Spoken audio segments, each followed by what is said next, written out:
선생님, 거기는 너무 깊숙이. 치료를 위해서예요. 힘을 빼세요, 수진 씨. 아, 이건 정말 치료인가요? 필요한 과정입니다. 몸이 반응하는 건 자연스러운 거예요. 찢어질 것 같아요. 뭘 넣으신 거죠? 35의 나이에 이런 감정을 느낄 줄 몰랐다. 결혼 8년 차, 남편과의 관계는 이미 식어버린 지 오래였다. 매일 반복되는 일상 속에서 나는 그저 아내이자 며느리로만 존재했다. 여자로서의 나는 어디론가 사라져버렸다. 만성 통증이 시작된 건 1년 전부터였다. 목과 어깨, 허리까지 온몸이 뻐근했다. 잠을 자도 피곤하고 아침에 일어나면 온몸이 돌처럼 굳어 있었다. 병원을 전전했지만 뚜렷한 원인을 찾지 못했다. 그저 스트레스성이라는 진단만 반복될 뿐이었다. 시아버지는 남편에게 그의 대학 선배를 소개해 주었다. 65세의 노련한 물리치료 전문가라고 했다. 나는 처음엔 거부감이 들었다. 낯선 남자의 손길을 받는다는 게 불편했다. 하지만 통증은 점점 심해졌고 결국 그를 만나게 되었다. 첫 만남에서 느낀 건 놀라움이었다. 65세라는 나이가 무색할 정도로 그는 건강하고 단정했다. 은발의 머리카락과 깊은 눈빛, 차분한 목소리. 그의 손길은 전문가답게 정확했지만 동시에 놀라울 정도로 부드러웠다. 그의 목소리에는 걱정이 묻어났다. 나를 환자가 아닌 한 사람으로 대하는 그 태도가 낯설었다. 남편은 나를 한 번도 그렇게 세심하게 살피지 않았다. 치료가 진행될수록 나는 이상한 감정을 느끼기 시작했다. 그의 손길 하나하나가 내 몸에 남았다. 집에 돌아와서도 그 온기가 사라지지 않았다. 밤에 남편 옆에 누워있을 때조차 그 생각을 했다. 이건 단순한 치료가 아니었다. 나는 알고 있었다. 하지만 멈출 수가 없었다. 오랜 시간 잊고 살았던 여자로서의 감정이 깨어나고 있었다. 그건 달콤하면서도 위험한 느낌이었다. 죄책감과 설렘이 동시에 밀려왔다. 하지만 나는 이미 그 늪에 빠지고 있었다. 사연에 앞서 구독과 좋아요를 부탁드립니다. 사연 제작에 있어 큰 힘이 됩니다. 감사합니다. 이야기를 시작하겠습니다. 그의 치료실은 생각보다 아늑했다. 은은한 조명과 라벤더 향기가 나를 감쌌다. 부드러운 음악이 흐르는 그 공간에서 나는 치료복으로 갈아입으며 거울 속 내 모습을 바라봤다. 35살, 아직 탄력 있는 피부와 곡선, 출산의 흔적도 거의 남지 않은 몸. 남편은 이런 나를 본 지 얼마나 됐을까? 그는 언제부터 나를 여자가 아닌 그저 집안 사람으로만 봤을까? 치료대에 엎드렸을 때 심장이 빠르게 뛰었다. 긴장 때문인지 아니면 기대 때문인지 나도 알 수 없었다. 그가 다가오는 발소리가 들렸다. 그의 체온이 가까워지는 게 느껴졌다. 그의 손이 내 등에 닿는 순간 전기가 흐르는 것 같았다. 따뜻하고 단단한 손. 의사의 손도 아니고 남편의 손도 아닌 그 중간 어디쯤의 손길. 정확하게 뭉친 부분을 찾아내는 숙련된 움직임이었지만 동시에 나를 한 사람으로, 한 여자로 대하는 조심스러움이 느껴졌다. 어깨부터 시작된 그의 손은 천천히, 아주 천천히 내려왔다. 등, 허리, 그리고 더 아래로. 얇은 치료복 사이로 느껴지는 압력. 아프면서도 시원한 감각에 나도 모르게 작은 신음이 흘러나왔다. 부끄러웠다. 하지만 참을 수 없었다. 그의 손이 잠시 멈췄을 때 나는 깨달았다. 내가 방금 좋다고 말했다는 것을.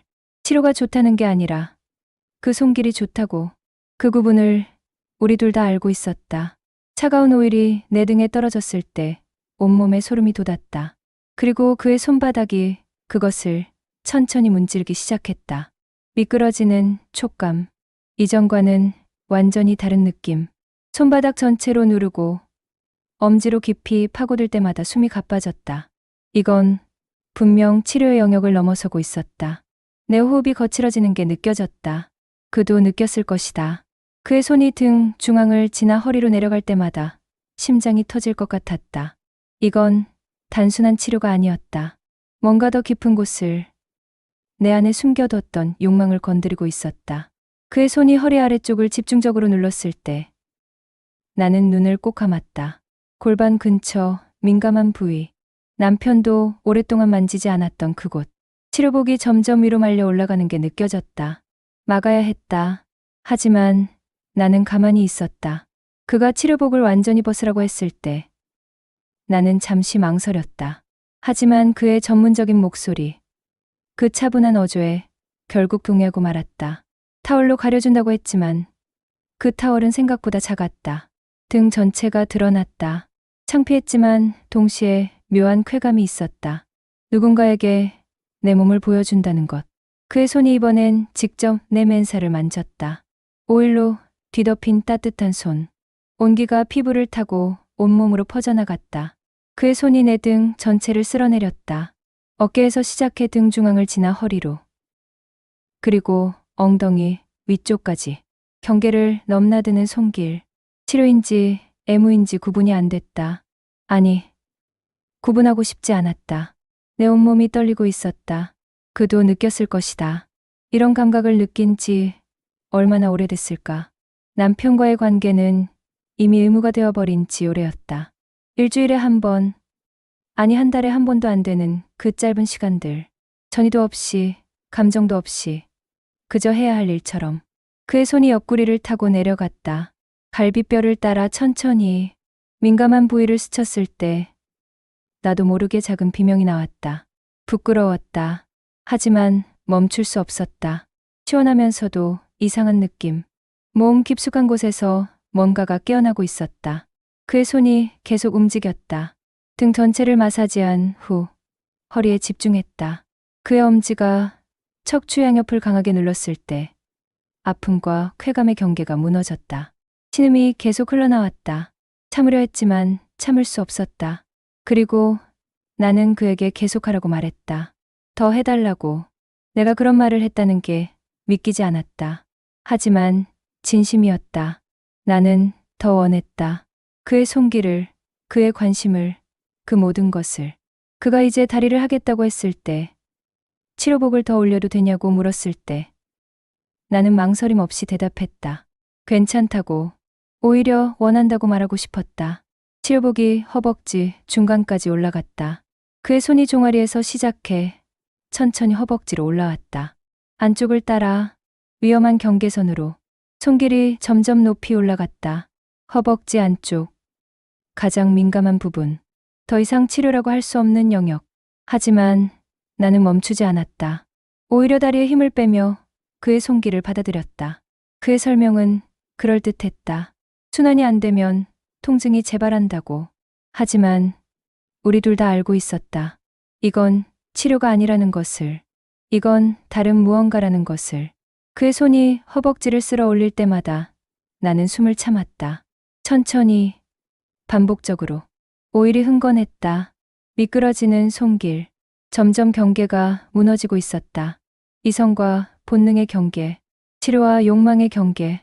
그가 뒤집어 누우라고 했을 때 나는 잠시 멈칫했다. 정면을 보여줘야 한다는 게, 그의 눈을 마주해야 한다는 게. 하지만 거부할 수 없었다. 이미 너무 깊이 들어왔다.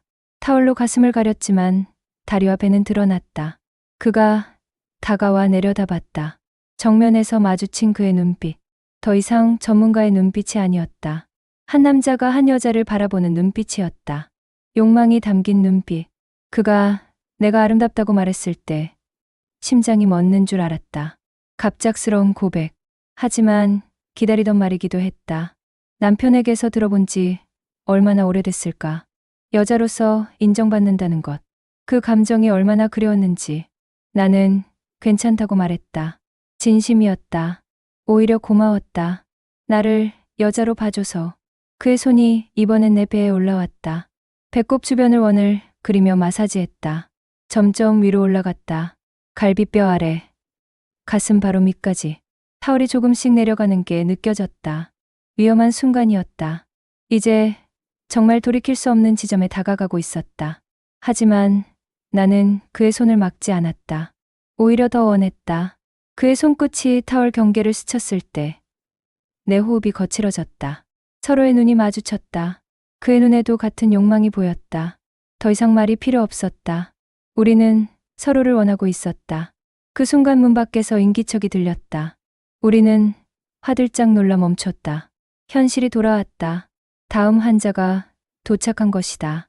아쉬움이 밀려왔다. 동시에 안도감도 있었다. 조금 더 갔다면 정말 선을 넘었을 것이다. 옷을 입으며 나는 알았다. 이미 선을 넘었다는 것을. 몸은 아니지만 마음은 이미. 그 후 일주일 동안 나는 그 생각뿐이었다. 치료실에서의 그 시간, 그의 손길, 그 눈빛, 모든 것이 머릿속에서 떠나지 않았다. 밥을 먹을 때도, 청소를 할 때도, 심지어 남편과 이야기할 때도 그 생각뿐이었다. 남편과의 일상은 더욱 건조해졌다. 아침에 일어나 출근 준비하는 남편을 보며 나는 다른 남자를 떠올렸다. 죄책감이 밀려왔다.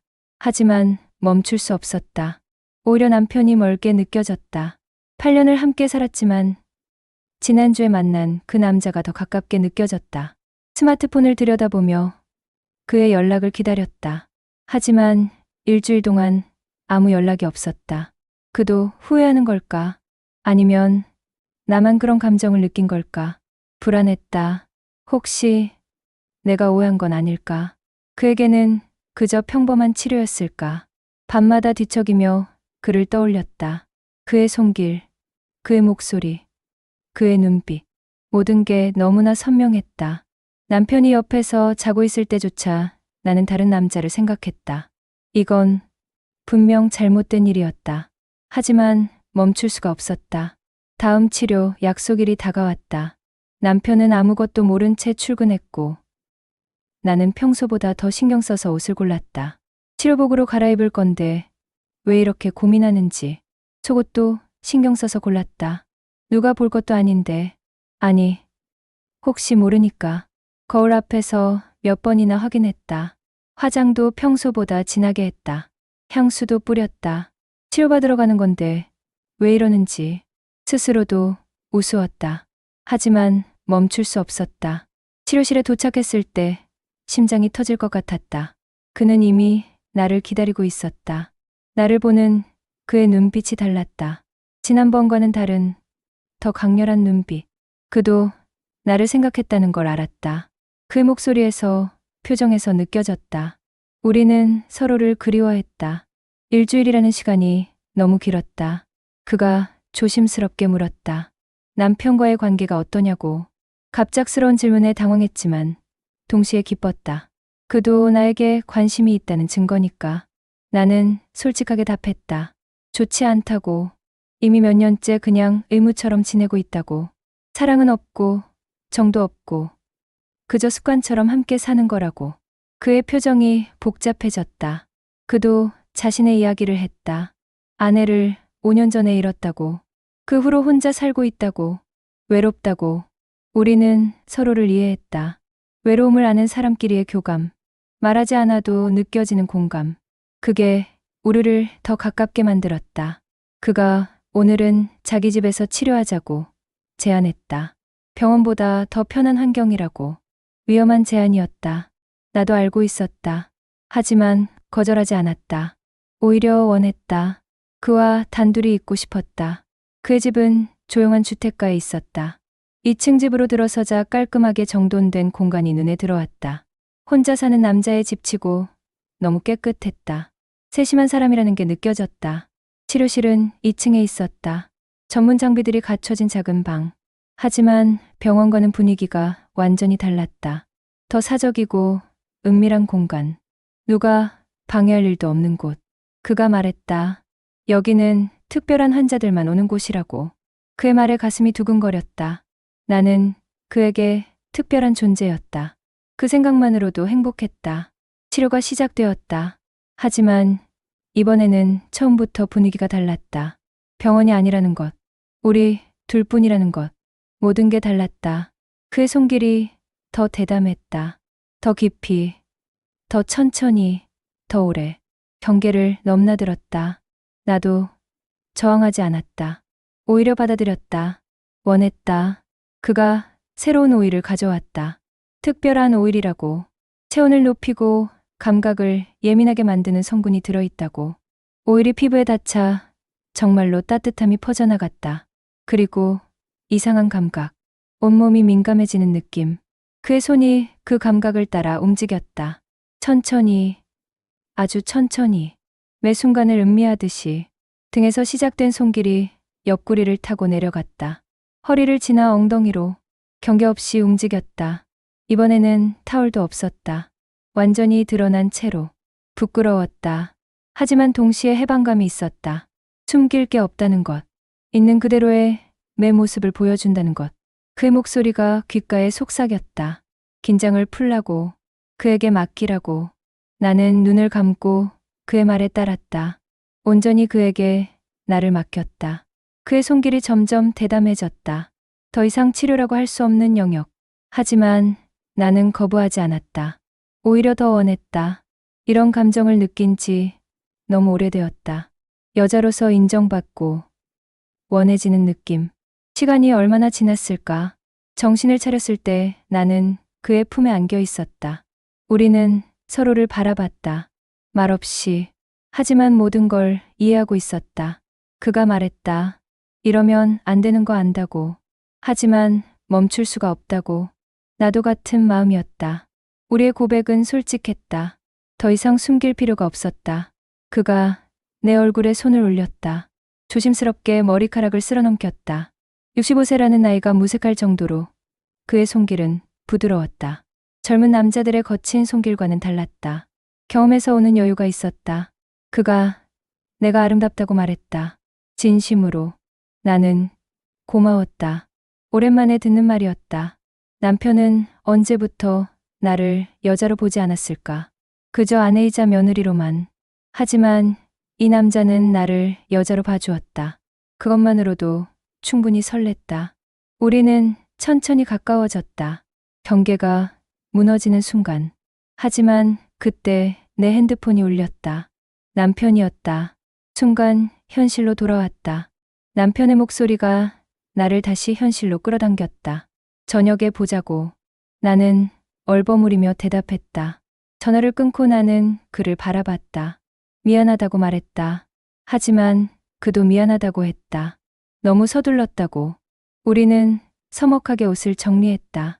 분위기가 깨졌다. 현실이 돌아온 것이다. 집으로 돌아가는 차 안에서 나는 복잡한 감정에 휩싸였다. 죄책감, 설렘, 그리움, 아쉬움. 모든 게 뒤섞여 있었다. 하지만 한 가지는 확실했다. 이제 돌아갈 수 없다는 것. 이미 선을 넘어버렸다는 것. 그리고 나는 그것을 후회하지 않았다. 그날 이후 우리는 자주 만났다. 일주일에 2번씩, 때로는 3번씩. 치료라는 명목이었지만 우리 둘 다 알고 있었다. 이건 치료가 아니라는 것을. 남편은 아무것도 눈치채지 못했다. 아니, 어쩌면 눈치채지 않으려 했는지도 모른다. 부부관계가 소원한 건 나만의 문제가 아니었으니까. 그도 자기 일에만 몰두했다. 집에 돌아와도 노트북만 들여다봤다. 나와 대화하는 시간은 점점 줄어들었다. 어쩌면 우리는 이미 오래전에 끝난 건지도 몰랐다. 그저 습관적으로 같은 공간에 있을 뿐. 부부가 아니라 그냥 룸메이트처럼. 그와의 시간은 달랐다. 그는 나를 온전히 바라봐 주었다. 내 말에 귀 기울였다. 내 감정을 이해했다. 무엇보다 나를 여자로 대했다. 그게 얼마나 소중한지 이제야 알았다. 어느 날 시댁에 다녀온 후 나는 지쳐 있었다. 며느리로서의 역할을 다하고 왔지만 정작 나는 없었다. 그저 시키는 대로, 기대하는 대로 움직이는 인형 같았다. 그가 내 표정을 보고 물었다. 무슨 일이 있었냐고. 나는 그에게 모든 걸 털어놨다. 시댁 이야기, 남편 이야기, 내가 얼마나 지쳐 있는지. 그가 나를 안아주었다. 말없이. 그 품에서 나는 위로받았다. 남편에게서는 느낄 수 없었던 따뜻함. 그가 말했다. 내가 충분히 잘하고 있다고. 소중한 사람이라고. 그 말에 눈물이 났다. 인정받고 싶었다. 이해받고 싶었다. 그게 그렇게 어려운 일인가. 우리의 관계는 점점 깊어졌다. 육체적인 것을 넘어 정서적으로도 가까워졌다. 그는 내 이야기를 들어주었다. 어린 시절 꿈꾸던 것들, 결혼 후 포기한 것들, 지금의 불만족스러운 삶, 모든 것을. 나도 그의 이야기를 들었다. 아내를 잃은 슬픔, 홀로 사는 외로움, 환자들을 치료하면서 느끼는 보람과 동시에 공허함. 우리는 서로의 상처를 이해했다. 그리고 서로를 통해 위로받았다. 그게 우리를 더 강하게 묶어주었다. 어느 날 그가 조심스럽게 물었다. 남편과 헤어질 생각은 없냐고. 나와 함께 있었으면 좋겠다고. 진지하게, 깜짝 놀란 질문이었다. 이혼. 생각해 본 적 없는 건 아니었다. 하지만 막상 그 말을 들으니 현실감이 없었다. 나는 말했다. 불가능하다고. 이혼은 생각해 본 적 없다고. 복잡하다고. 가족도 있고, 체면도 있고, 그냥 쉽지 않은 일이라고. 그는 실망한 표정을 지었다. 하지만 이해한다고 했다. 너무 성급했다고. 하지만 그날 이후 우리 사이에 미묘한 금이 갔다. 그는 더 적극적으로 미래를 이야기했다. 나는 현실을 핑계로 회피했다. 사랑과 현실 사이에서 나는 흔들렸다. 그를 사랑하는 건 맞았다. 하지만 30대 중반의 나이에 모든 걸 버리고 65세의 남자와 새로 시작한다는 게 두려웠다. 우리는 현재에만 집중하기로 했다. 미래는 생각하지 않기로. 지금 이 순간만을 즐기기로. 하지만 그게 쉽지 않았다. 만날 때마다 이별의 그림자가 따라왔다. 언젠가는 끝날 거라는 불안감. 그래서 더 애절하게 매달렸다. 더 간절하게 사랑했다. 우리는 서로를 껴안으며 두려움을 나눴다.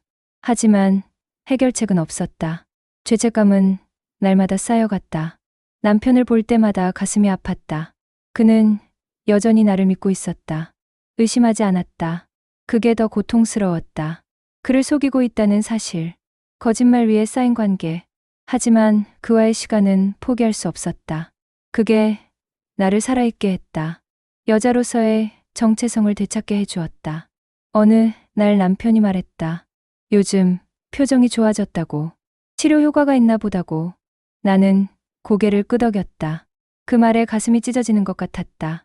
남편은 내가 좋아진 이유가 다른 남자 때문인 줄 꿈에도 모를 것이다. 밤에 잠자리에 누우면 두 남자가 떠올랐다. 옆에서 자는 남편. 그리고 저 멀리 있을 그 어느 쪽이 진짜일까? 어느 쪽이 가짜일까? 경계가 모호했다. 어느 날 그가 말했다. 자신이 곧 70이 다가온다고. 나와의 시간이 얼마나 남았을지 모르겠다고. 나는 그런 말 하지 말라고 했다. 하지만 현실이었다. 30살의 나이 차이. 언젠가는 이별이 올 거였다. 우리는 시간과 싸우고 있었다. 나이의 차이, 기온이라는 현실. 모든 게 우리를 가로막았다. 하지만 그럼에도 우리는 계속 만났다. 마치 마지막인 것처럼 매 순간을 불태웠다. 그게 우리가 할 수 있는 전부였다. 어느 날 그가 제안했다. 오늘은 완전히 다른 치료를 하고 싶다고. 나를 완전히 이완시켜주고 싶다고. 깊은 곳까지. 그의 눈빛이 달랐다. 평소보다 더 진지하고 더 간절했다. 나도 원했다. 더 깊이, 더 완전하게 그를 느끼고 싶었다. 그가 특별한 준비를 했다고 말했다. 촛불을 켰다. 방안이 은은한 불빛으로 채워졌다. 향초의 달콤한 향기가 퍼졌다. 음악도 평소와 달랐다. 더 느리고 더 감각적인 선율. 그가 설명했다. 관능 치료법이라고. 유럽에서 개발된 방법인데 몸과 마음을 동시에 치유한다고. 나는 고개를 끄덕였다. 더 이상 말이 필요 없었다. 옷을 벗었다. 이번에는 치료복도 없었다. 완전히 부끄러웠지만 동시에 해방감이 있었다. 그도 상의를 벗었다. 65세의 몸이었지만 여전히 탄탄했다. 꾸준히 관리한 흔적이 보였다. 우리는 서로를 바라봤다. 오랜 시간, 말없이. 하지만 모든 걸 말하고 있었다. 그리고 천천히 가까워졌다. 그의 손이 내 어깨에 올라왔다. 따뜻한 오일이 묻어 있었다. 목을 타고 쇄골로 내려갔다. 가슴 위를 지나 배로. 천천히, 아주 천천히. 모든 동작이 의도적이었다. 서두르지 않았다. 매 순간을 음미했다. 나는 눈을 감았다. 감각에 집중했다. 그의 손끝이 지나간 자리마다 전율이 일었다. 배에서 허벅지로. 안쪽을 따라 올라왔다. 위험한 경계. 더 이상 되돌릴 수 없는 지점. 나를 내려다보는 그의 눈빛에는 걱정과 욕망이 섞여 있었다. 나는 말했다.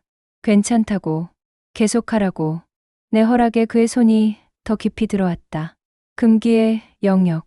하지만 이미 경계는 무너졌다. 손길이 점점 대담해졌다. 더 정확하게, 더 깊이. 내 몸이 반응했다. 숨이 가빠졌다. 작은 소리가 흘러나왔다. 참을 수 없었다. 그도 거칠어졌다. 조심스럽던 손길이 점점 강렬해졌다. 우리는 서로를 원했다. 오랜 시간 억눌렀던 욕망이 폭발했다. 그의 입술이 내 목에 닿았다. 쇄골을 따라 내려왔다. 가슴에서 배로, 온몸에 그의 흔적을 남겼다. 나도 그를 만졌다. 65세의 피부. 하지만 따뜻하고 부드러웠다. 등 근육을 따라 내려가며 느꼈다.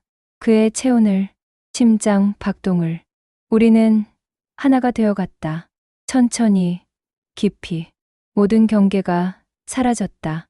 나이도, 신분도, 현실도. 오직 우리 둘만 존재했다. 시간이 멈춘 것 같았다. 영원히 이 순간에 머물고 싶었다. 그의 품 안에서 나는 완전했다. 부욕함 없이 채워졌다. 이게 사랑인지 욕망인지 구분할 수 없었다. 하지만 중요하지 않았다. 지금 이 순간이 전부였다.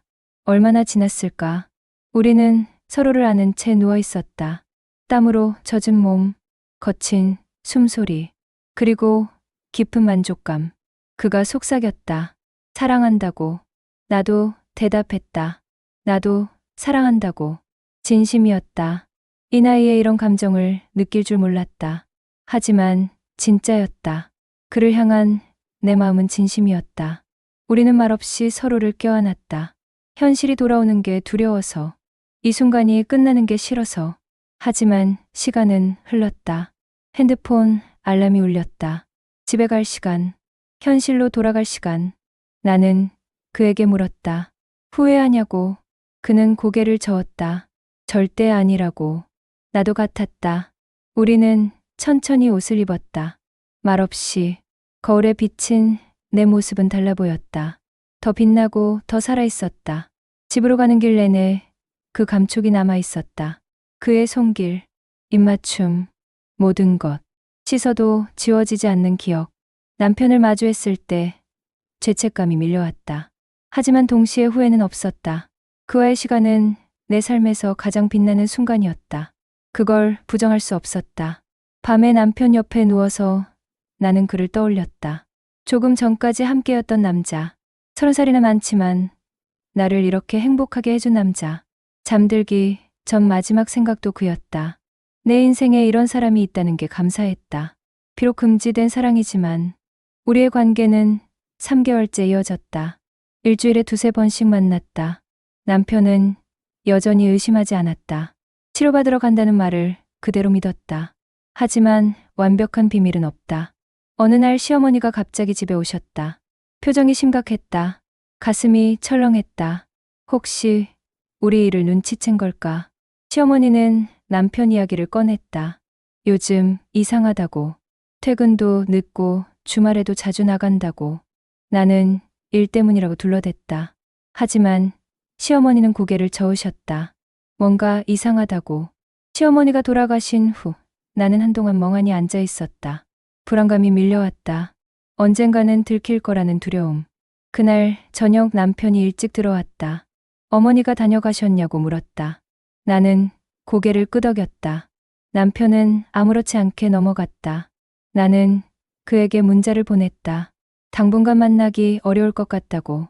조심해야 할 것 같다고. 그도 이해한다고 했다. 하지만 보고 싶을 거라고. 2주 동안 만나지 못했다. 그 시간이 너무 길게 느껴졌다. 매일 그 생각뿐이었다. 그의 손길, 목소리, 모든 게 그리웠다. 남편과 있을 때도 그를 떠올렸다. 비교하게 되었다. 모든 면에서 남편은 그보다 부족했다. 관심도, 애정도, 이해심도. 어쩌면 처음부터 잘못된 결혼이었을지도 모른다. 사랑 없이 시작한 결혼, 조건과 체면으로 맺어진 관계. 2주 후 다시 만났다. 우리는 격하게 껴안았다. 그리움이 폭발했다. 떨어져 있으니 미칠 것 같았다고 서로 고백했다. 우리는 다시 하나가 되었다. 더 절실하게, 더 간절하게. 헤어짐이 두려워서 그날 그가 다시 물었다. 이혼하면 안 되냐고. 나와 함께 살자고. 자기는 나이가 많지만 나를 행복하게 해줄 수 있다고. 나는 고개를 저었다. 현실적으로 어렵다고. 나이도 있고 체면도 있고. 그는 반문했다. 나이가 뭐가 문제냐고. 사랑하는데. 나는 대답할 수 없었다. 사랑만으로는 안 된다고. 세상이 그렇게 호락호락하지 않다고. 그는 실망한 표정을 지었다. 알겠다고. 무리한 부탁이었다고. 하지만 그날 이후 우리 사이에 금이 갔다. 그는 더 적극적으로 이혼을 원했다. 나는 현실을 핑계로 회피했다. 우리는 싸우기 시작했다. 처음으로. 그는 물었다. 나를 진짜 사랑하는 거냐고. 아니면 그냥 재미로 만나는 거냐고. 말문이 막혔다. 나는 정말 그를 사랑하는 걸까? 아니면 외로움을 달래기 위한 관계였을까? 대답할 수 없었다. 그는 화가 나서 나갔다. 나는 혼자 남았다. 눈물이 났다. 우리의 관계가 이렇게 흔들릴 줄 몰랐다.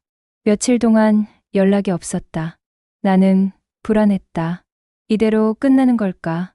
그를 잃는 게 두려웠다. 결국 내가 먼저 연락했다. 만나자고. 대화가 필요할 것 같다고. 그는 나왔다. 하지만 표정이 차가웠다. 그가 말했다. 결정했다고. 나와 진지한 관계를 원한다고. 장난이 아니라고. 나도 그렇다고 답했다. 그럼 증명하라고 했다. 이혼하고 함께 하라고. 나는 대답할 수 없었다. 여전히 두려웠다. 변화가, 새로운 시작이. 그는 자리에서 일어났다. 알겠다고. 더 이상 강요하지 않겠다고. 하지만 우리 관계를 다시 생각해 보자고. 이대로는 의미가 없다고. 그렇게 그는 떠났다. 나는 혼자 남아 울었다. 사랑과 현실 사이에서 찢어지는 고통. 무엇이 정답인지 알 수 없었다. 그와 헤어진 후 한 달이 지났다. 연락도 없었고 만나지도 않았다. 나는 일상으로 돌아갔다. 남편과의 생활, 시댁 방문, 반복되는 하루. 하지만 뭔가 비어 있었다. 그가 없는 삶은 무료했다. 통증도 다시 시작되었다. 목과 어깨가 뻐근했다.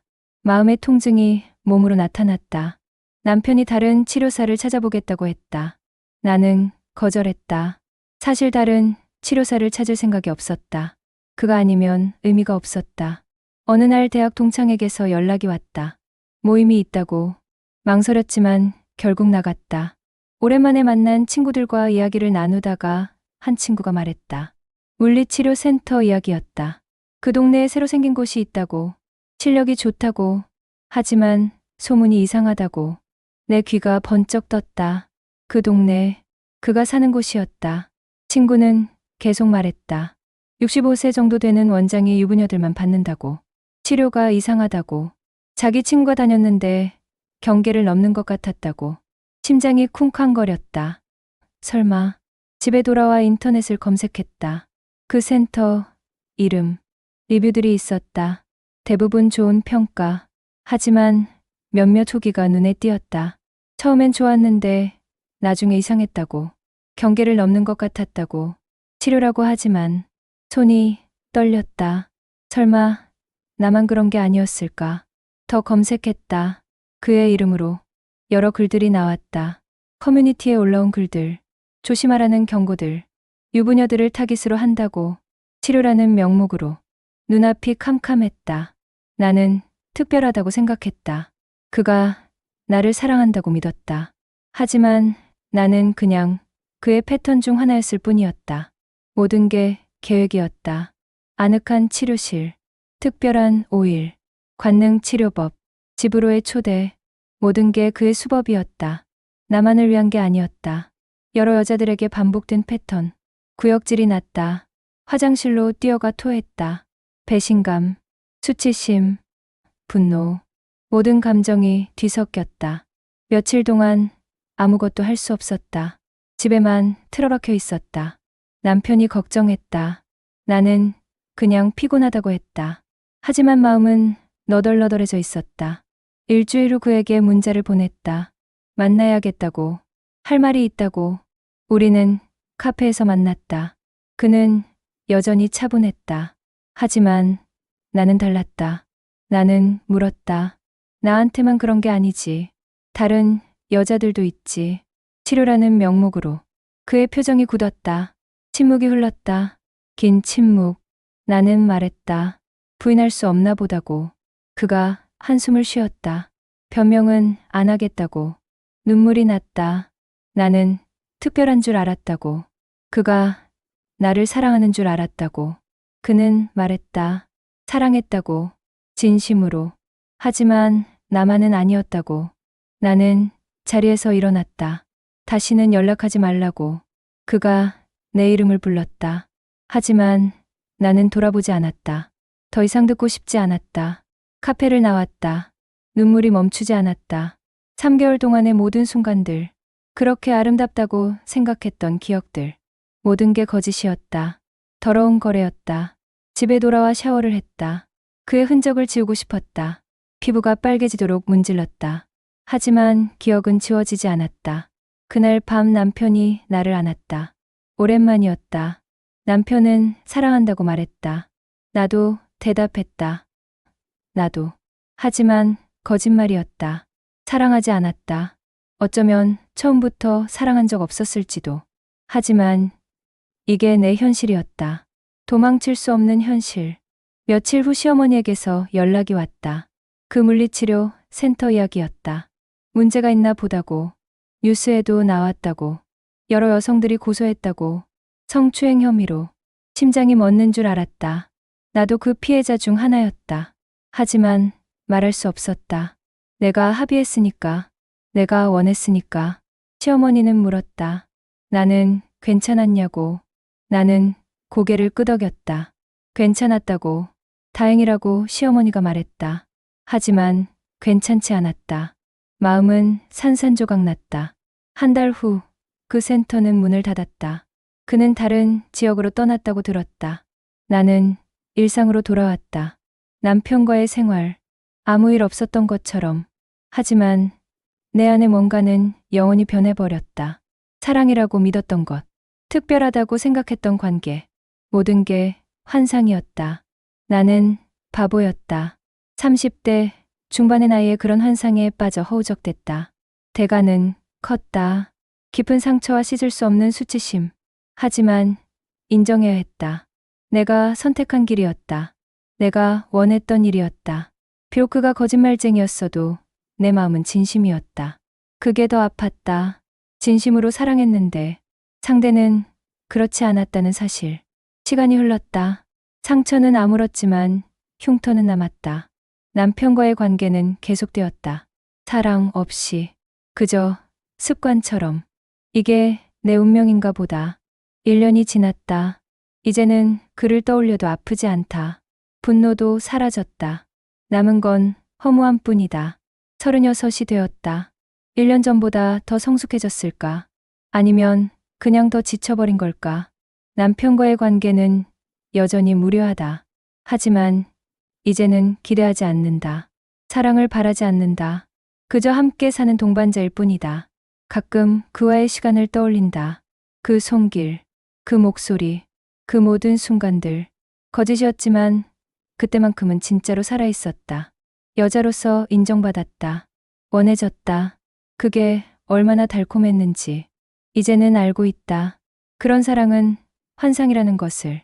현실의 사랑은 지루하고 평범하다는 것을. 하지만 그래도 괜찮다. 적어도 안전하니까. 다시는 그런 위험한 사랑에 빠지지 않을 것이다. 마음을 주지 않을 것이다. 30대 중반에 배운 교훈. 사랑은 아름답지만 잔인하다. 특히 금지된 사랑은 더 그렇다. 나이 차이, 기혼이라는 현실. 모든 게 우리를 가로막았다.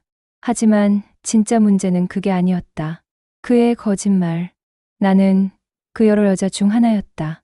특별하지 않았다. 그게 가장 아팠다. 이제는 거울을 봐도 예전의 내가 아니다. 더 조심스럽고 더 냉소적이다. 쉽게 믿지 않는다. 쉽게 사랑하지 않는다. 상처는 사람을 변화시킨다. 나는 변했다. 더 강해졌을까?